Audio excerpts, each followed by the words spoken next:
કેમ છો વિદ્યાર્થી મિત્રો, હું છું અમિત પટેલ.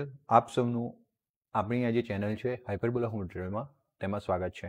અત્યારે હું ફેસબુક માધ્યમ દ્વારા ઓનલાઈન થયો છું અને તમને અહીંયા હું આજે જે ચેપ્ટર નંબર 10 છે એની વાતો કરવાનો છું. દ્વારા ઓનલાઈન થયો છું અને તમને અહીંયા આજે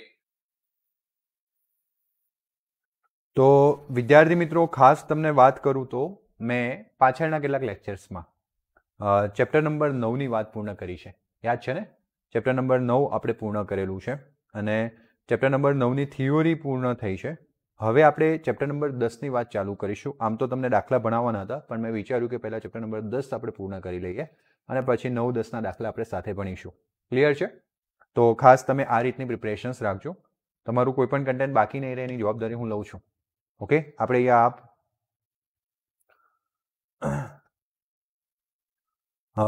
આપણે અહીંયા આ પ્લેટફોર્મ પરથી સારી રીતના સમજવાની શરૂઆત પણ કરીશું અને સારી રીતના સમજીશું પણ ખરા.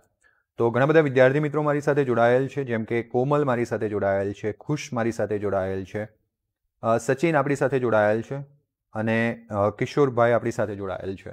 ક્લિયર? સરસ. ઓકે, તો ફેસબુક માધ્યમ દ્વારા અત્યારે હું ઓનલાઈન છું અને આપણે અત્યારે પ્રકરણ નંબર 10 ભણવાના છીએ. ક્લિયર ને? ચલો તો સ્ટાર્ટ કરીએ પ્રકરણ નંબર 10. પ્રકરણ નંબર 10 આમ જોવા જઈએ ને તો પ્રકરણ નંબર 9નો ભાઈ છે, મોટો ભાઈ છે એવું સમજી લો. વાતો તો એ જ કરવાની છે, પ્રકાશની જ વાતો કરવાની છે, પણ પ્રકાશને બે સ્વરૂપ હોય છે. મેં તમને જો કે ચેપ્ટર નંબર 9 સ્ટાર્ટ કર્યું ને એ જ દિવસે ઘણી બધી સમજણ આપી હતી કે એક આવી રીતના હોય છે, એક આવી રીતના હોય છે, કે અમુક ઘટનાઓને કિરણના આધારે સમજાવી શકાય એટલે નામ બની ગયું કિરણ પ્રકાશશાસ્ત્ર, અને અમુક ઘટનાઓ પ્રકાશને લગતી તરંગને આધારે સમજાવી શકાય એટલે નામ બની ગયું તરંગ પ્રકાશશાસ્ત્ર. હે ને? તો શિવમ ગૌર આપણી સાથે જોડાયેલ છે. સરસ. ચલો વિદ્યાર્થી મિત્રો આગળ વધીએ. તરંગ પ્રકાશશાસ્ત્રની વાતો સમજવાની શરૂઆત કરીએ. ઈસવીસન 1637માં ડેકાર્ટીસે પ્રકાશ માટે કણવાદ રજૂ કર્યો હતો. સૌથી પહેલાથી આપણે ચાલુ કરીએ 1600 એટલે કે 17મી સદીની વાત કરીએ. 1637 17મી સદીમાં મધ્ય ભાગમાં ડેકાર્ટીસ નામના વૈજ્ઞાનિકે પ્રકાશ માટે કયો શબ્દ પસંદ કર્યો હતો? કણવાદ. એટલે કે એમણે સમજાવ્યું હતું કે પ્રકાશને કણ સ્વરૂપે ધારી શકાય. પ્રકાશને શાના સ્વરૂપે ધારી શકાય? કણ સ્વરૂપે, જેનું નામ છે કોર્પસ્ક્યુલર, મતલબ કે પાર્ટિકલ થિયોરી, કણવાદ. બરાબર. અને સ્નેલનો નિયમ તારવ્યો. અને જેણે શાનો નિયમ તાર્યો? સ્નેલનો નિયમ તાર્યો હતો. સ્નેલનો નિયમ આપણે અવડા જ ભણીને આવે ને આગળના ચેપ્ટરમાં, n1 sin θ1 બરાબર n2 sin θ2. ઓકે, આવી જ રીતના આને કહેવાય પ્રકાશનો કણવાદ. તેણે બે માધ્યમોના આંતરપૃષ્ઠ આગળ પ્રકાશના પરાવર્તન અને વક્રીભવનના નિયમો સમજાવ્યા.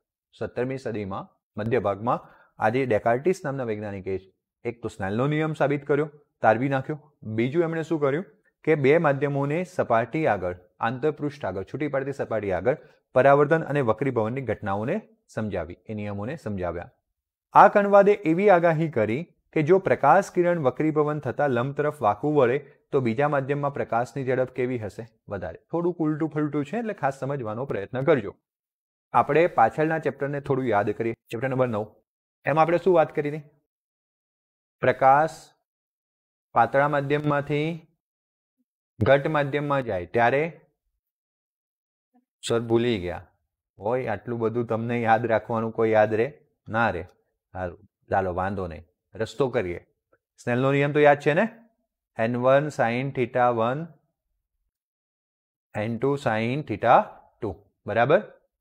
પ્રકાશ પાતળા માધ્યમમાંથી ક્યાં જાય? ઘટ માધ્યમમાં. એટલે n1 કરતા કોણ મોટું છે? n2. તો મેં તમને એમ કીધું હતું કે sin θ1 sin θ2 કરતા મોટો થાય. ઉલટું થઈ જાય. કેમ સમજાવું? પાછું એ પણ સમજાવું. આવું બધું હું સમજાઈને આવ્યો છું 2 ગુણ્યા માનો કે 20 તો 40 થયું. ન હો, કદી સાઇન થીટાની કિંમત 20 ના હોય, પણ સમજી લો ને કે છે, બરાબર. બાકી 1 કરતાં મોટી કદી હોતી નથી. ઓકે, આપણે ખાલી સમજવા માટે. આ 4 ગુણ્યા 10 સામે 40 થઈ ગયું. તો અહીંયા બતાવે છે કે n2 કેવો છે? મોટો. કોના કરતાં? n1 2 કરતાં. તો પછી સાઇન થીટા 1 મોટું છે કોના કરતાં? હા, આવું થાય ક્યારે? આવી રીતના બે સંખ્યાઓનો ગુણાકાર હોય ને ત્યારે. માનો કે અહીંયા પણ બે સંખ્યાઓનો ગુણાકાર છે, ત્યાં પણ બે સંખ્યાઓનો ગુણાકાર છે. આપણે નક્કી કર્યું કે આ સંખ્યા મોટી છે, આ સંખ્યા નાની છે, તો બટ ઓબ્વિયસલી આને મોટું થવું પડે અને આને નાનું થવું પડે. એનો મતલબ કે θ1 મોટો છે કોના કરતાં? એનો મતલબ આપાતકોણ મોટો છે કોના કરતાં? વક્રીભૂત કરતાં. એનો મતલબ એમ કે વક્રીભૂત કિરણ લંબથી નજીક ગયું. નજીક જાય તો ખૂણો ઘટે ને, લંબ સાથે જ ખૂણો બનાવવાનો છે. એનો મતલબ એમ કે પ્રકાશ પાતળા માધ્યમમાંથી ઘટ માધ્યમમાં જાય તો લંબ તરફ વાંકું વળે. ક્યાં બાજુ વાંકું વળે? લંબ તરફ. આટલા સુધી સમજણ પડી ગઈ. એને આપણે અહીંયા પાછું આવીએ તો અહીંયા પ્રકાશનું કિરણ વક્રીભવન થતાં લંબ તરફ વાંકું વળે છે. મતલબ કે આપણે જે વિસ્તૃત ચર્ચા કરી ચેપ્ટર નંબર 9માં, હું આવી ચર્ચા કરીને આવેલો છું. એટલે ખાસ ન જોયા હોય તો ચેપ્ટર નંબર 9ના વિડીયો જોવાના, અને આપણી યુટ્યુબ ચેનલ પર પણ તમને મળી રહેશે. તો આપણે ચેપ્ટર નંબર 9માં આવી કંઈક વાતો કરી હતી, વિસ્તૃત ચર્ચા કરી હતી.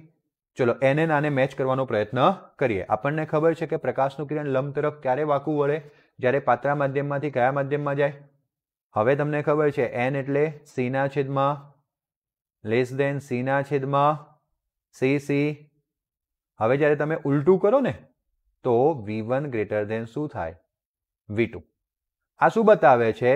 કે એક માધ્યમમાંથી બીજા માધ્યમમાં જશે તો ઝડપ ઘટશે. એવું જ બતાવે છે ને? હા કે ના? જ્યારે તમે ઉલટું કરો, વ્યસ્ત કરો એટલે લેસ દેનનું શું થઈ જાય? ગ્રેટર દેન થાય. આ નિયમ છે. અને તમે બે સંખ્યા, જ્યારે કોઈ પણ નિયમ ના સમજાય એટલે બે સંખ્યા લઈને ચકાસી જોવાનું. 3 કરતાં 5 કેવો છે? મોટો છે. 1/3.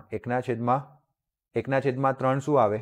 0.333 આવતું હશે. અને 1/5 0.2. કોણ મોટું થયું?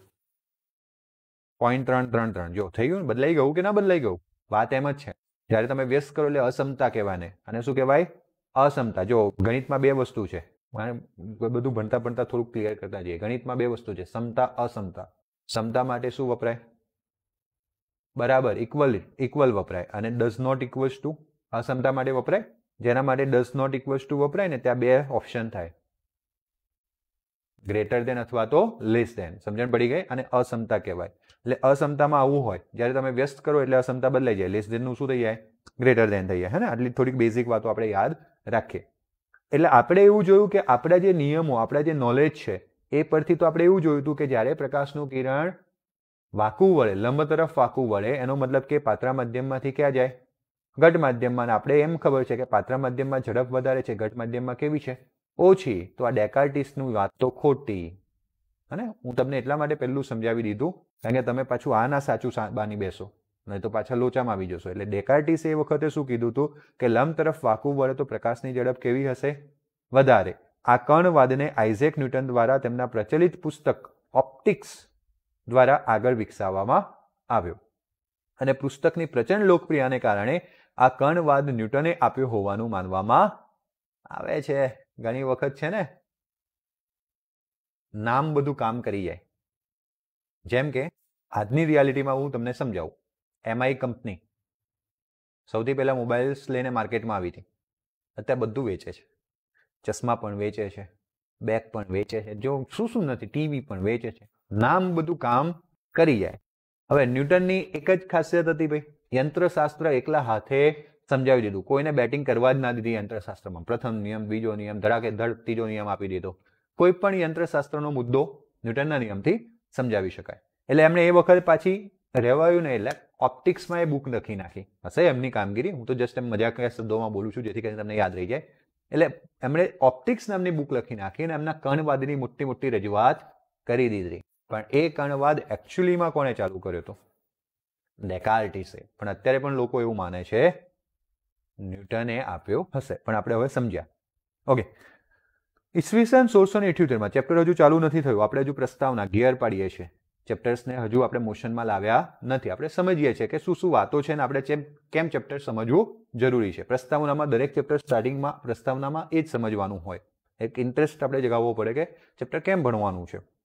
તો 1678 પછી મતલબ કે 37 પછી 78માં ડચ ભૌતિક વૈજ્ઞાનિક ક્રિશ્ચિયન હાઇગેન્સ નામના વૈજ્ઞાનિક આવ્યા. આમના દ્વારા પ્રકાશનો કયો વાદ રજૂ થયો? થોડાક જ 51 વર્ષોના સમયમાં હાઇગેન્સ નામના વૈજ્ઞાનિક આવ્યા અને એમણે તરંગવાદ રજૂ કર્યો. કયો વાદ રજૂ કર્યો? તરંગ. અને પ્રકાશ માટે આ તરંગવાદ આપણે આ પ્રકરણમાં શું કરવાના છે? ચર્ચીશું. આપણે જોઈશું કે આ તરંગવાદ સંતોષકારક રીતે પરાવર્તન અને વક્રીભવનની ઘટનાને શું કરે છે? સમજાવી શકે છે. પરંતુ એવી આગાહી કરે છે કે જો વક્રીભવન દરમિયાન લંબ તરફ વાંકું વળે તો બીજા માધ્યમમાં પ્રકાશની ઝડપ ઓછી હશે. પહેલા જે વૈજ્ઞાનિક હતા જેમનું નામ હતું ડેકાર્ટીસ, એમણે એવું કીધું હતું કે ભાઈ લંબ તરફ વાંકું વળે તો ઝડપ બીજા માધ્યમમાં વધે છે. પરંતુ 50 વર્ષ પછી હાઇગેન્સ નામના વૈજ્ઞાનિક આવ્યા, એમણે પણ તરંગવાદ રજૂ કર્યો. કણવાદ કરતા કયો રજૂ કર્યો? તરંગ. કણવાદના આધારે એવું સમજી શકાય કે એની ઝડપ શું થતી હશે? વધતી હશે. એવું ડેકાર્ટીસે સમજાવ્યું હતું. પણ જ્યારે હાઇગેન્સે તરંગવાદ રજૂ કર્યો ત્યારે એમણે એવું કીધું કે જો તરંગ લંબ તરફ વાંકું વળે તો એમાં ઝડપ કેવી થાય છે? ઓછી. અને આ પ્રકાશના કણવાદ દ્વારા થયેલા અનુમોદન સાથે કેવું બતાવે છે? વિરોધાભાસ. એટલે હવે બંનેમાંથી કોઈ એક સાચું હશે. એ તો ફિક્સ જ છે ને? ઓકે. તો ઘણા સમય બાદ પ્રાયોગિક રીતે અનુમોદિત થયું કે પાણીમાં પ્રકાશની ઝડપ હવામાંની ઝડપ કરતાં કેવી છે? મતલબ કે આપણે હવા એટલે પાતળું માધ્યમ અને એમાં પાણી એટલે કે પાતળા માધ્યમમાંથી ઘટ માધ્યમમાં પ્રકાશનું કિરણ મોકલીએ છીએ ત્યારે લંબ તરફ ક્યાં વળશે? વાંકું. અને ઝડપ શું થઈ? ઓછી. કેવી થઈ? ઓછી. મતલબ હાઇગેન્સ સાચા. પ્રાયોગિક રીતે અનુમોદન મળી ગયું ને, હવે તો પ્રયોગ પણ આવું કહે છે. એટલે કોણ સાચું? અને અલ્ટિમેટલી કણવાદ નાબૂદ થઈ ગયો. આખી બધી તમારી 100 શોધખોળો સાચી હોય અને એ 100 ડિપેન્ડ હોય એકબીજા ઉપર, એમાં એક ખોટી પડે એટલે આખું પૂરું થઈ જાય. તો આમ તરંગવાદને અનુમોદનની પુષ્ટિ મળી અને કણવાદ આપોઆપ નાબૂદ થયો. પણ જો કે કણવાદ પાછો પણ આવ્યો. દ્રવ્ય સાથે પ્રકાશ વિકિરણ જ્યારે શું કરે છે? આંતરક્રિયા કરે છે. ત્યારે આપણે ફોટો ઇલેક્ટ્રિક અસર વિશે ભણ્યા છીએ. ફોટો ઇલેક્ટ્રિક અસરમાં શું થાય છે? પ્રકાશ કોઈ સપાટી પર આપાત થાય છે તો એ વખતે પ્રકાશનું કયું સ્વરૂપ ધ્યાનમાં લેવું પડે છે? કણ સ્વરૂપ ધ્યાનમાં લેવું પડે છે. એમ ને? આમ આપણે પ્રકાશને 3 રીતના વિચારી શકીએ: કિરણ, તરંગ અને કણ. ઓકે. તો એમાં એકચ્યુઅલીમાં આપણે કણને એટલે માટે નથી લેતા અથવા કણને અલગ જ રાખ્યો છે કારણ કે એટલો પ્રકાશ નહીં. કોઈ પણ વિદ્યુત ચુંબકીય વિકિરણ 2 સ્વરૂપ ધરાવે છે, તરંગ અને કણ. એટલે આપણે પછી પ્રકાશને એમાં લઈ લીધો છે. આ પ્રયોગ 1850માં ફોકલ્ટ દ્વારા કરવામાં આવ્યો હતો. વૈજ્ઞાનિકનું નામ છે ફોકલ્ટ. એમના દ્વારા કરવામાં આવ્યો હતો. તો પ્રારંભમાં ન્યૂટનની સત્તા અને પ્રભાવના કારણે ન્યૂટને યંત્રશાસ્ત્ર એકલા હાથે કરી દીધું, ભૂલ ના હોય. બરાબર? ન્યૂટનની કોઈ ભૂલ મળી જ નહીં યંત્રશાસ્ત્રમાં. એટલે ન્યૂટનની એક રીતના શું કહેવાય? બધા વૈજ્ઞાનિકો પરની સત્તા કહેવાય. એમનો પ્રભાવ હતો. એમની વાત માને એટલે પછી ભગવાનના શબ્દો. હે? અને એમણે ડેકાર્ટીસે જે અનુભવો લીધા હતા એ જ અનુભવોને એમને બુકમાં છાપ્યા હતા. એટલે એમની સત્તા અને પ્રભાવના કારણે એવું માનવામાં આવતું હતું કે તરંગોના પ્રસરણ માટે હંમેશા શાની જરૂર પડતી હશે? માધ્યમ. કારણ કે એ વખતે કણવાદ તરીકે લેતા હતા. પરંતુ પ્રકાશ તો શૂન્ય અવકાશમાંથી પણ પસાર થઈ શકતો હતો. તે કારણે તરંગવાદને સહેલાઈથી સ્વીકારવામાં આવ્યો ન હતો. ઓકે. શરૂઆતમાં હાઇગેન્સે તરંગવાદ રજૂ કર્યો. બરાબર? હાઇગેન્સને અનુમોદન કરતો પ્રયોગ ફોકલ્ટે કર્યો. છતાંય જૂથ 2 ભાગમાં વેચાયું. એક જે ન્યૂટનને જ માને છે અને એક જે ન્યૂટનથી ખિલાફ છે અને પ્રયોગને માને છે. એટલે શરૂઆતમાં બહુ ઝડપથી આ તરંગવાદ સ્વીકારાયો નહીં કારણ કે ન્યૂટને એમના બુકમાં શાના વિશેની વાત કરી હતી? પ્રકાશના કણવાદની રજૂઆત કરી હતી. પરંતુ જ્યારે થોમસ યંગ નામના વૈજ્ઞાનિક આવ્યા, 16મી સદી ગઈ, 17મી સદી ગઈ, 18મી સદી આવી. 18મી સદીમાં 1801માં યંગ નામના વૈજ્ઞાનિકે તેમનો વિખ્યાત વ્યતિકરણ માટેનો પ્રયોગ કર્યો. હું વ્યતિકરણની ઘટના આગળ સમજાવવાનો છું. 2 અલગ અલગ તરંગો ભેગા થવા એ ઘટનાને વ્યતિકરણ કહેવાય. એની પછી સમાન અસર જે ઉપજે એને આપણે વ્યતિકરણ કહીએ છીએ. અને તો આ વ્યતિકરણનો પ્રયોગ તમે ધોરણ 10માં તમારી માટે વાત કરી શકું કારણ કે અત્યારે જે કંઈ વિદ્યાર્થી મિત્રો ધોરણ 12માં છે એ ધોરણ 10માં ગુજરાત બોર્ડની બુક ભણ્યા છે. હાગે ના? બરાબર? આવતી વર્ષે હું આ વાત નહીં કરી શકું કારણ કે લોકો એનસીઈઆરટીની બુક ભણીને આવશે. તો ધોરણ 10માં 3જું ચેપ્ટર હતું વિદ્યુત ચુંબકીય વિકિરણો વિશે. અને એમાં એક આકૃતિ હતી, 3 બેટરી વાળી. એક પર ગ્રીન કલર લગાવેલો હતો, એક પર રેડ કલર લગાવેલો હતો. ખબર છે ને? એ 2 પ્રકાશને એક રીંગી પ્રકાશને આપણે ભેગા કરતા હતા તેમનો પૂરક રંગ મળતો હતો બંનેનું મિશ્રણ થઈને. યાદ છે કે નહીં? આ ઘટના વ્યતિકરણ. અલગ અલગ તરંગો ભેગા થઈને જે સમાન અસર ઉપજાવે છે, બરાબર, એને આપણે શું કહીએ છીએ? વ્યતિકરણ. તો આ વ્યતિકરણ માટેનો પ્રયોગ કર્યો. તેમણે દૃઢતાથી એવું સાબિત કરી દીધું કે ખરેખર પ્રકાશ એ તરંગ ઘટના છે. અને એમણે દૃઢતાથી મક્કમપણે એવું કહી જ દીધું અને સાબિત કરી દીધું કે પ્રકાશ જે છે એ કઈ ઘટના છે? તરંગ ઘટના છે. દ્રશ્ય પ્રકાશની તરંગ લંબાઈ મપાઈ હતી અને તે ખૂબ નાની હોવાનું માલુમ પડ્યું હતું. પછી દ્રશ્ય કોઈ તરંગ હોય તો તરંગની બે લાક્ષણિકતા હોય, ખબર છે ને તમને? થોડું હવે મગજમાં તો આવી ગયું હશે, કારણ કે આપણે દોલનો, તરંગો આવા ચેપ્ટર આગળ ભણીને આવ્યા છે. તરંગની બે લાક્ષણિકતા હોય, એક છે એની આવૃત્તિ, બીજું છે એની તરંગ લંબાઈ. બંને જો કે એકબીજા પર આધારિત છે. તો આમ પ્રકાશ જો તરંગ હોય તો પછી યંગે એક વસ્તુ એ પણ સાબિત કરવી પડે ને કે એની તરંગ લંબાઈ માપીને આપવી પડે. તેની તરંગ લંબાઈ પણ માપી હતી અને ખૂબ નાની મળી હતી. તો તમને ખબર છે પ્રકાશની તરંગ લંબાઈ જાની વાલી પીનારા અને 400 નેનોમીટરથી લઈને 700 નેનોમીટર સુધીની હોય છે. ઉદાહરણ તરીકે પીળા રંગની પ્રકાશ વચ્ચે આવે છે ને પીળો રંગ, તો 0.6 માઇક્રોમીટર મતલબ 600 નેનોમીટર. 0.6 માઇક્રોમીટરનો મતલબ શું થાય? 600 નેનોમીટર. દ્રશ્ય પ્રકાશની તરંગ લંબાઈ પ્રમાણમાં નાની હોવાને કારણે આપણે એવું ધારી શકીએ કે પ્રકાશ લગભગ સુરેખામાં ગતિ કરે છે, સીધી રેખામાં ગતિ કરે છે. લાક્ષણિક અરીસા અને લેન્સના પરિમાણની સરખામણીમાં, એટલે લાક્ષણિક અરીસા અથવા લેન્સ અથવા કોઈ પણ વસ્તુ અત્યારે આપણી આજુબાજુ જે આપણે દેખી શકીએ છીએ એના સંદર્ભમાં તરંગ લંબાઈ ખૂબ નાની છે. કારણ કે આપણે જે વસ્તુઓ દેખીએ છીએ એ સેન્ટીમીટરની હોય અથવા તો મીટર રેન્જની હોય અથવા એમએમમાં હોય, પરંતુ આ તો શામાં છે? માઇક્રોમીટરમાં છે. અને એટલા માટે મેં ચેપ્ટર નંબર 9માં પણ આવું તમને દોરીને આપ્યું હતું કે તમને તરંગો વિશે થોડો ખ્યાલ હશે. આ તરંગ છે તો આ બે અનુક્રમે આવતા શૃંગ અને આ બે અનુક્રમે આવતા ગર્ત વચ્ચેનું અંતર એને આપણે શું કહીએ છીએ? આ માનો કે અત્યારે લગભગ નહીં તો એ 3 થી 4 સેન્ટીમીટરની તરંગ લંબાઈ છે. અત્યારે જે રીતના આકૃતિ દોરીએ છે આ બિંદુથી લઈને આ બિંદુ વચ્ચેનું અંતર 3 થી 4 સેન્ટીમીટર છે. પ્રકાશ માટે દોરું ને તો આટલું નજીક છે. મેં અત્યારે તો ભલે તમને સીધી રેખા લાગે છે પણ મેં એકચ્યુઅલીમાં શું દોરેલું છે? તરંગ જ. એરા પરથી દેખાતું હશે, ઉપર નીચે થાય છે, પરંતુ એ ખૂબ નાની છે, માઇક્રોમીટરમાં છે. હજુ મેં દોર્યું છે એ બી એ ખૂબ મોટું છે, એના કરતાં એ નાની છે. હે ને? હું આને આવી રીતના આટલું જ થશે જો કે. તો જો દેખાયું? પહેલા સળંગ લાગતું હતું એની જગ્યાએ હવે પીક ડાઉન પીક પોઈન્ટ દેખાય છે તમને? કહેવાનો મતલબ શું છે કે એટલી નાની તરંગ લંબાઈને કારણે આપણે જ્યારે એને મોટેથી દેવાનો પ્રયત્ન કરીએ તો આપણને કેવી રેખા લાગે છે? સીધી રેખા. એટલે આપણે એવું વિચારીએ છીએ કે પદાર્થ જે છે એ કઈ રેખામાં ગતિ કરે છે? સીધી રેખામાં ગતિ કરે છે, સુરેખામાં ગતિ કરે છે. અને એના પરથી આપણે કિરણ પ્રકાશશાસ્ત્ર શીખીને આવ્યા. આમ ભૌમિતિક પ્રકાશશાસ્ત્રનું ક્ષેત્ર છે. આમ ભૌમિતિક પ્રકાશશાસ્ત્રનું ક્ષેત્ર છે કે જેને આપણે ગત પ્રકરણમાં શું કરી હતી? એ જ કિરણ પ્રકાશશાસ્ત્ર. હકીકતમાં પ્રકાશશાસ્ત્ર એવી શાખા છે કે જેમાં તરંગ લંબાઈના પરિમિતિપણાને સંપૂર્ણપણે અવગણવામાં આવે છે અને તેને આપણે કયું પ્રકાશશાસ્ત્ર કહીએ છીએ? ભૌમિતિક પ્રકાશશાસ્ત્ર કહીએ છીએ. અને કિરણને તરંગ લંબાઈના શૂન્યના લક્ષમાં, જો કોઈ કિરણ હોય તો એનું તરંગ લંબાઈને શૂન્યના લક્ષમાં, એટલે કે તરંગ લંબાઈને શૂન્ય જેટલી નાની બનાવવાની, બરાબર, પણ એક્ઝેક્ટ શૂન્ય નહીં કરવાનું. એના કિસ્સા માટે ઉર્જા પ્રસરણના પથ તરીકે શું કરવામાં આવે છે? વ્યાખ્યાયિત કરવામાં આવે છે. અને તરંગ લંબાઈને બીજું કંઈ નહીં, શૂન્યના કિસ્સામાં ઉર્જા પ્રસરણના પથ તરીકે. કારણ કે કોઈ પણ તરંગ હોય બેટા એ માધ્યમમાં એક બિંદુથી બીજા બિંદુએ ઉર્જાને લઈ જવાનું કામ કરે છે. તરંગોવાળા ચેપ્ટરમાં આપણે ધોરણ 11માં ભણીને આવ્યા છે.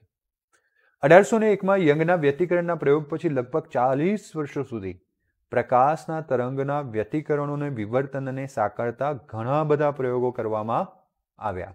અને આવા પ્રયોગો પ્રકાશના તરંગવાદને લઈને સંતોષકારક રીતે સમજાવી શકાયા હતા. અને યંગે સૌથી પહેલા સ્ટાર્ટ કર્યું. એ પછી 40 વર્ષ સુધી, સાચું છે કે ખોટું છે એ માટે, તરંગના વ્યતિકરણ અને બીજું આવી ઘટનાનું નામ વિવર્તન. વિવર્તન એટલે શું? જ્યારે પ્રકાશ પોતાની સુરેખમાં પર ગતિ કરતો હોય છે, બરાબર, પ્રકાશ ગતિ કરતો હોય છે એક સ્થાનથી બીજા સ્થાન પર, અને એને વચ્ચે કોઈ અડચણ આવે. શું આવે? અડચણ, અવરોધ. તો એ પોતે વાંકો વળી જાય. તો આ પ્રકાશના તરંગની જે વાંકા વળવાની ઘટના છે એને આપણે કહીએ છીએ વિવર્તન. શું કહીએ છીએ? તરંગ હોય તો જ આ પોસિબલ છે, બાકી પોસિબલ નથી. જો સમજાવું તમને, માનો કે આ ભોંય તળિયું છે અને આવી રીતના બારણાની ધાર છે, બરાબર, માનશો ને? એવું માની જ લેજો. હવે પ્રકાશ અહીંયા આવે છે. પ્રકાશ માનો કે સુરેખ ગતિ પર જ ગતિ કરતો હોત, સુરેખ રેખા પર, એટલે કે કિરણ જ હોત, તો બારણાને અથડાઈને આમ જતો રત, આમ જતો રત, પાછો જતો રત, બરાબર ને? અને માનો કે તમે આ બાજુ આમ રૂમમાં ઊભા છો, અહીંયા આવી રીતના, ઓકે, તો તમને કશું દેખાત નહીં અહીંયા, પણ તમે જોયું હોય તો અંધારા રૂમમાં જ્યારે તમે અહીંયા ઊભા હો તો આટલા સુધી પ્રકાશ આવે છે બારણા નીચેથી. જોયું છે? એનો મતલબ એમ કે પ્રકાશ અહીંયાથી વાંકો વળીને અંદર પ્રવેશે. જો પ્રકાશ કિરણ હોત તો પાછો જ ફેંકાઈ જાત, ફરી આવતો નહીં, પણ એવું થતું નથી. આપણે જોયું છે કે વચ્ચે થોડીક જગ્યા હોય તો આગળ વધે છે, એટલે કે એનો મતલબ કે વાંકો વળીને ક્યાં આવે? અંદર. તો કોઈ અડચણ આવી જાય અને એને વાંકા વળવાની આ જે ઘટના છે એને આપણે શું કહીએ છીએ? વિવર્તન. શું કહીએ છીએ? વિવર્તન. તો આમ 19મી સદીના મધ્ય ભાગ સુધીમાં તરંગવાદ બહુ જ સારી રીતે શું થયો? સ્થાપિત થયો. ઓકે, એકમાત્ર મુખ્ય મુશ્કેલી એ હતી કે જો તરંગને તેના પ્રસરણ માટે માધ્યમની જરૂર પડતી હોય તેમ માનીએ તો પ્રકાશ શૂન્ય અવકાશમાં કેવી રીતે પ્રસરી શકે? એ વિશે તરંગોનું પણ વિજ્ઞાન એટલું બધું ડેવલપ નહોતું થયું. તમે તો અત્યારે તરંગો વિશે અત્યારે પ્રકાશને તરંગ સ્વરૂપે લઈને સમજવું હશે તમારા માટે બહુ સહેલું છે. કેમ? કારણ કે તમે તરંગવાળું ચેપ્ટર આખું ભણીને આવ્યા છો, તરંગની શું લાક્ષણિકતાઓ છે. પણ એ વખતે તરંગો વિશેનું પણ એટલું બધું ભૌતિક વિજ્ઞાન ન હતું. એટલે આપણને એક જ હવે મુસીબત નડતી હતી. એ શું? કે તરંગો એ વખતે આપણે જેટલા પણ તરંગો જાણતા હતા એ બધા તરંગો માધ્યમમાં પ્રસરતા હતા. શામાં પ્રસરતા હતા? માધ્યમમાં. ઓકે, તો પછી અગર એ લોકો માધ્યમમાં પ્રસરતા હોય એવું માની લઈએ તો પછી આપણે આને કઈ રીતના સમજાવી શકીશું? સમજણ પડી? આને આપણે કઈ રીતના સમજાવી શકીશું? કારણ કે પ્રકાશ તો શૂન્ય અવકાશમાંથી પણ પ્રસરણ પામીને આવે છે. ઓકે, તો મેક્સવેલે પ્રકાશ માટે તેનો વિખ્યાત વિદ્યુત ચુંબકીયવાદ રજૂ કર્યો હતો. કયો વાદ રજૂ કર્યો હતો? વિદ્યુત ચુંબકીયવાદ મેક્સવેલે રજૂ કર્યો હતો. અને ત્યારે આ બાબત સમજાવી શકાઈ હતી. તો ઘણા વર્ષો સુધી આ એક પ્રશ્ન રહ્યો અને છેવટે મેક્સવેલ નામના વૈજ્ઞાનિકે પ્રકાશને વિદ્યુત ચુંબકીય વિકિરણ ગણાવ્યું. અને મેક્સવેલ અલગ જ દિશામાં કામ કરતા હતા. મેક્સવેલ શું કામ કરતા હતા?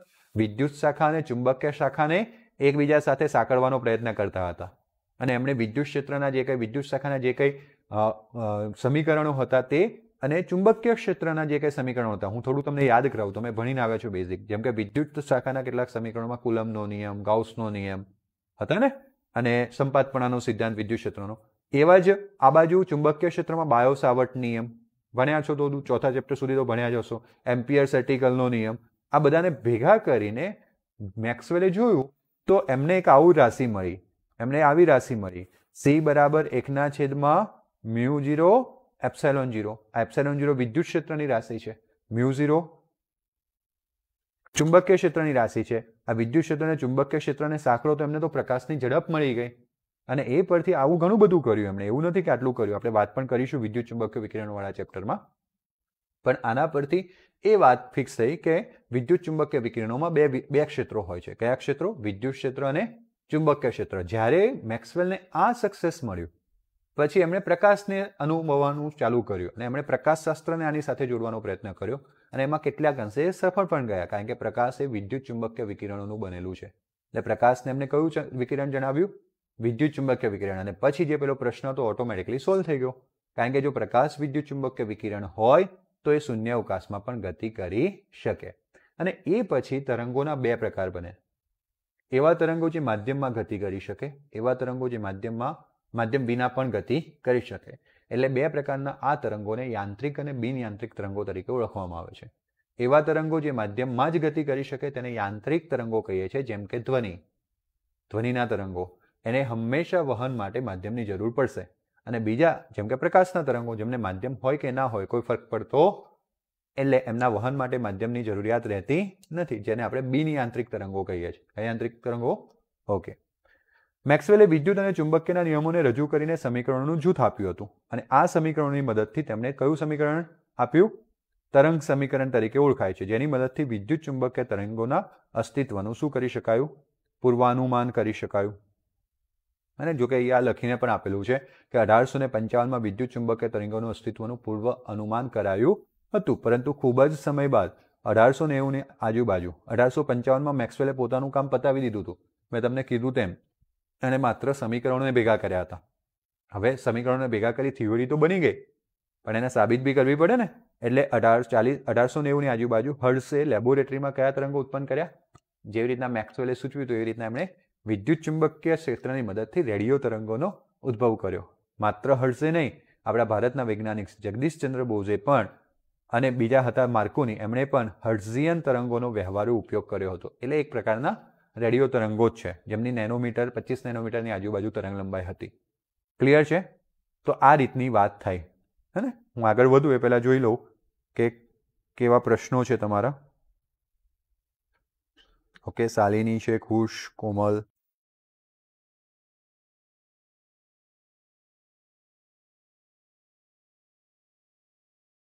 અલગ અલગ જુદા જુદા વૈજ્ઞાનિકો પણ કરે. ખુશ બધું યાદ રહી જાય. Practice make mens perfect. Okay, જેટલું રિવિઝન કરીશું. ખુશનો એવો પ્રશ્ન છે, આ બધું કઈ રીતના યાદ રાખો છો? બધું યાદ રહી જાય. કઈ રીતના? આપણે જ્યારે શું કરીએ, પ્રેક્ટિસ કરીએ એટલે એક ચેપ્ટર્સમાં કયું આવે, બીજા ચેપ્ટરમાં કયું આવે, આપણને તો જ ખબર પડશે. બાકી ખીચડો થવામાં વાર નહીં લાગે. અધકચરું જ્ઞાન હંમેશા ખીચડો કરશે. મતલબ કે તમે બધા ચેપ્ટર ભણવા માટે ભણી લેશો, 2 વખત વાંચવા માટે પરીક્ષા માટે વાંચી લેશો, તો બધું ગૂંચવાઈ જશે પરીક્ષામાં જ, બોર્ડની પરીક્ષામાં, મેઇન પરીક્ષામાં. પણ જો તમે ઓછામાં ઓછું 5 થી 7 વખત રિવિઝન્સ કરશો, એકબીજા સાથે લિંક કરતા શીખી જશો, તો તમને યાદ રહેશે કે આ વસ્તુનો જવાબ અહીંયા જ લખવાનો છે, આ વસ્તુનો જવાબ અહીંયા જ લખવાનો છે. અને એટલે પ્રેક્ટિસ તો મેક્સિમમ જોઈશે. ઓકે, આ તરંગ સમીકરણ પરથી મેક્સવેલે વિદ્યુત ચુંબકીય તરંગોની મુક્ત અવકાશમાં ઝડપ ગણી. આ જે તરંગ સમીકરણ છે એ પરથી મેક્સવેલ નામના વૈજ્ઞાનિકે શું કર્યું?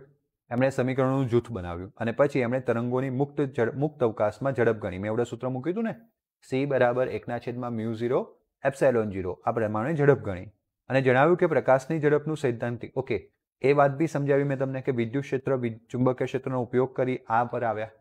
પછી મેક્સવેલને લાઇટ ક્યાં થઈ ખબર છે? જ્યારે એમણે વિદ્યુત અને ચુંબકીય તરંગોની ઝડપ ગણી અને C મળી 3×10⁸ મીટર પ્રતિ સેકન્ડ. અને પ્રકાશની તરંગ પણ કેટલી છે? સૈદ્ધાંતિક મૂલ્ય પ્રકાશની તરંગ મપાઈ ગઈ હતી, એ પણ 3×10⁸ મીટર પ્રતિ સેકન્ડ છે. એના પ્રાયોગિક મૂલ્યની ઘણી નજીક આવી હતી. અને આ પરથી મેક્સવેલે રજૂ કર્યું કે પ્રકાશ બીજું કંઈ નહીં, વિદ્યુત ચુંબકીય તરંગ છે. શું છે? વિદ્યુત ચુંબકીય તરંગ. જોયું કઈ રીતના સાયન્સ ક્યાંથી ક્યાં જાય છે? અને સાયન્સ હંમેશા એકબીજા સાથે લિંક હોય, પણ અત્યારે આપણે એક બધું એક સાથે ખીચડો ના થઈએ મગજમાં, એટલે આપણે અલગ અલગ બ્રાન્ચ કરીને ભણીએ છીએ. આ વસ્તુ છે, આ ચેપ્ટર છે, આ વિદ્યુત ક્ષેત્ર છે, આ ચુંબકીય ક્ષેત્ર છે, આ ગુરુત્વ ક્ષેત્રનું ચેપ્ટર છે, આ તરંગો છે, આ દોલનો છે. આમ આપણે અલગ અલગ કરીને કોન્સેપ્ટને સમજીએ છીએ. તો અહીંયા મેક્સવેલનું એ તથ્ય આવ્યું કે વિદ્યુત ચુંબકીય તરંગ છે. તમે પછી યાદ કરાવું કે તમે 10મામાં જૂની બુક ભણ્યા, એ જ ચેપ્ટર 3, એમાં પહેલી લીટી છે કે પ્રકાશ એ આંખમાં સંવેદના ઉપજાવતું વિદ્યુત ચુંબકીય વિકિરણ છે. આ મેક્સવેલના મત મુજબ પ્રકાશ તરંગો જે બદલાતા જતા વિદ્યુત ક્ષેત્ર અને ચુંબકીય ક્ષેત્રો સાથે સંકળાયેલા છે. મેક્સવેલનું એવું માનવું હતું કે વિદ્યુત ક્ષેત્રનું મૂલ્ય બદલાતું જાય એટલે વિદ્યુત ક્ષેત્ર દોલન કરે, ચુંબકીય ક્ષેત્રનું મૂલ્ય બદલાતું જાય એટલે ચુંબકીય ક્ષેત્ર દોલન કરે વારાફરતી.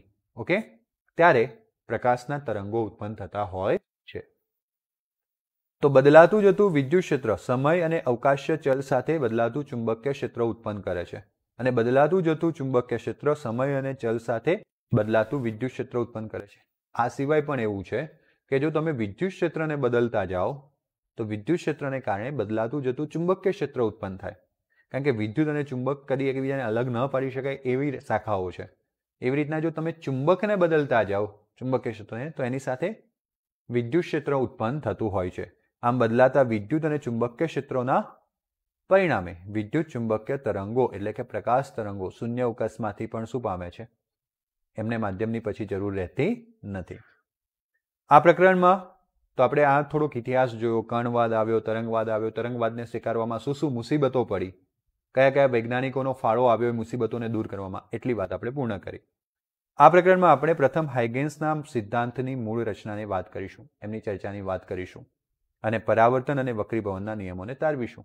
સૌથી પહેલા આપણે હાઇગેન્સના સિદ્ધાંતની મૂળ રચનાની વાત કરીશું અને એ પછી આપણે પરાવર્તન અને વક્રીભવનના જે નિયમો છે એ નિયમોને તારવીશું. આપણે વ્યતિકરણ કે જે સંપાતીકરણના સિદ્ધાંત પર આધારિત છે. મેં તમને કીધું ને આપણા બે તરંગોનું ભેગું થવું, અને મેં એવું કીધું, એકચ્યુઅલીમાં હું એવું બોલ્યો હતો કે બે પ્રકાશના તરંગોનું ભેગું થવું એને વ્યતિકરણ કહેવાય. અને તરંગો એકબીજામાં ભેગા થવા એટલે આપણે ધોરણ 11માં 14માં ચેપ્ટર કે 15માં ચેપ્ટરમાં તરંગોમાં ભણીને આવે કે બે તરંગોને ભેગા કરવા એટલે તરંગોનું સંપાતીકરણ. તો વ્યતિકરણ એટલે બીજું કંઈ નહીં. શાના પર આધારિત છે? સંપાતીકરણના સિદ્ધાંત પર આધારિત છે. એની ચર્ચા કરીશું.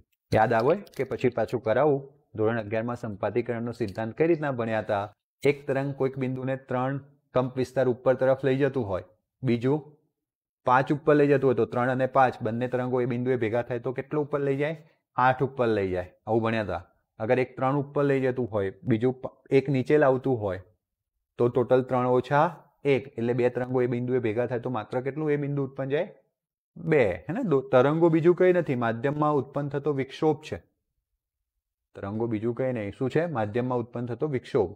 એટલે કે માધ્યમનો કણ તો ત્યાંનું ત્યાં જ રહે છે, પણ આ વિક્ષોભ આગળ વધે છે. અને તરંગ એવું કોઈ ભૌતિક વસ્તુ નથી કે આમ એક જગ્યાએ બીજી જગ્યાએ જાય. એ માત્ર વિક્ષોભ ઉત્પન્ન કરીને આગળ મોકલે છે. હવે આપણે વ્યતિકરણની વાત જે છે આગળ કરવાના જ છીએ. આપણે વિવર્તનની ઘટનાને પણ ચર્ચવાના છીએ અને હાઇગેન્સના ફ્રેન્કલ સિદ્ધાંત પર આધારિત છે. પછી આપણે છેલ્લે કઈ ઘટનાને ચર્ચીશું? ધ્રુવીભવન અને પ્રકાશના તરંગો લંબગત વિદ્યુત ચુંબકીય તરંગો છે એ હકીકતને સાબિત કરીશું, અથવા એ હકીકત પર એ આધારિત છે. લંબગત તરંગો એટલે શું? જેમાં દોલનોની દિશા અને પ્રસરણની દિશા લંબ હોય એને શું કહેવામાં આવે છે? લંબગત તરંગો કહેવામાં આવે છે. અને જેમાં દોલનોની દિશા અને પ્રસરણની દિશા એક જ હોય એને લંબગત તરંગો નથી કહેવામાં આવતા. એનું બીજું નામ છે સંગત તરંગો. શું નામ છે? તો જુઓ, આ અવાજના કિસ્સામાં શું થાય? તમે ભણ્યા આવશો. સંગનન, વિગનન, સંગનન, વિગનન. અગર અવાજ છે, ધ્વનિ જે છે આ કિસ્સામાં આ દિશામાં જાય તો એના દોલનો આવી રીતના થાય. આ બાજુ સંગનન હોય, પછી વિગનન હોય, પાછું સંગનન હોય, એટલે દોલનો આવા જ થાય. સંગનન, વિગનન, સંગનન, વિગનન. તો જે દિશામાં દોલન થાય છે એ જ દિશામાં પ્રસરણ થાય ધ્વનિના તરંગમાં, એટલે ધ્વનિના તરંગો સંગત છે. જ્યારે પ્રકાશના કિસ્સામાં દોલનની દિશા અને પ્રસરણની દિશા એકબીજાને કેવી હોય? લંબ હોય. માટે એ કેવા તરંગો છે? તો આપણે લંબગત તરંગોની જે ઘટના છે કઈ હકીકતને આભારી છે? અથવા ધ્રુવીભવનની જે ઘટના છે કયા હકીકતને આભારી છે? કે પ્રકાશના તરંગો લંબગત તરંગો છે. તો આટલી વાત આપણે સમજવાના છીએ.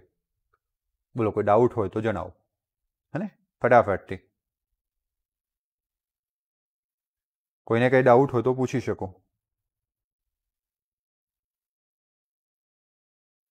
ઓકે, ચલો આગળ વધવાનો પ્રયત્ન કરીએ. શું પ્રકાશ સુરેખામાં જ ગતિ કરે? એક નાનકડું પોર્શન ભણીએ આજે થોડો હજુ. તો સુરેખામાં જ ગતિ કરે છે. તો ધોરણ કયું કીધું છે? 6. પ્રકાશ સુરેખમાં ગતિ કરે છે, પણ તે 12મા ધોરણ અને ત્યાર પછી કેમ નથી કરતો? અને તમને એવું ધોરણ 6માં ભણવામાં આવ્યું, પ્રકાશ એટલે સીધી રેખામાં ગતિ કરતું કિરણ. ધોરણ 10માં પાછી વ્યાખ્યા બદલાઈ.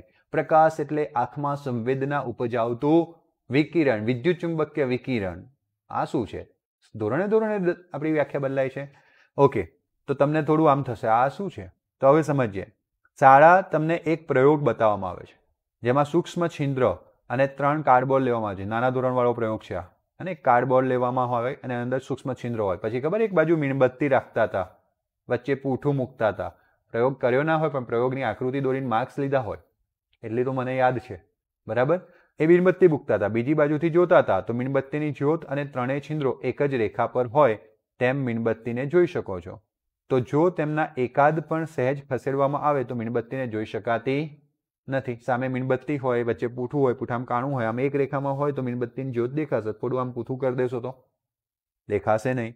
તેથી તમારા શિક્ષક કહે છે કે પ્રકાશ કઈ દિશામાં ગતિ કરે છે? આવું જ આપણે સાબિત કર્યું હતું ધોરણ 6માં. આપણે ખબર છે વિજ્ઞાન આવી રીતના જ ભણતા હતા. પ્રવૃત્તિ, અવલોકન, તારણ. આપણે અવલોકન કર્યું, પછી તારણ કાઢ્યું કે પ્રકાશ આમ સીધી રેખામાં ગતિ કરે છે. આ પુસ્તકમાં આપણે 2 ક્રમિક પ્રકરણો જોયા. 9મું પ્રકરણ શાનું હતું? કિરણ પ્રકાશશાસ્ત્ર. અને પરીક્ષા પોઈન્ટ ઓફ વ્યૂ મેજોરિટી નથી ગણાતું, પણ હું બનાવીને જ છોડીશ. અને બ્લુ બોક્સ જે આવે છે આમાં કેવું છે, જૂના સિલેબસની જે બુકો હતી ગુજરાત બોર્ડ, એમાં જ્યારે પણ આવા બોક્સ આવતા હતા ઉપર લખેલું હતું માત્ર જાણકારી માટે. એને પરીક્ષામાં ટચ કરવામાં નહોતું આવતું. અત્યારે ઘણી બધી રેફરન્સો મેં જોઈ છે કે એમાં બ્લુ બોક્સના ક્વેશ્ચન હોતા નથી.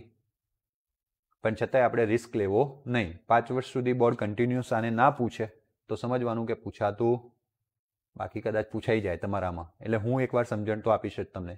ઓકે, કિરણ પ્રકાશશાસ્ત્ર અને બીજું તરંગ પ્રકાશશાસ્ત્ર 2 ક્રમિક ચેપ્ટર છે. કિરણ પ્રકાશશાસ્ત્ર પ્રકાશને સૂર્યક પ્રસરણ પર આધારિત છે. તેવી રીતના અરીસા, લેન્સ, પરાવર્તન, વક્રીભવન જેવા મુદ્દાઓ સાથે સાંકળે છે. અને આ બધું આપણે પાછળના ચેપ્ટરમાં ભણ્યા. આપણે જસ્ટ કમ્પ્લીટ કર્યું ગઈકાલે 9મું ચેપ્ટર. ત્યાર પછીનું પ્રકરણ એટલે કે અત્યારે જે આપણે પ્રકરણ ચાલુ કર્યું છે એ છે પ્રકાશશાસ્ત્રનું.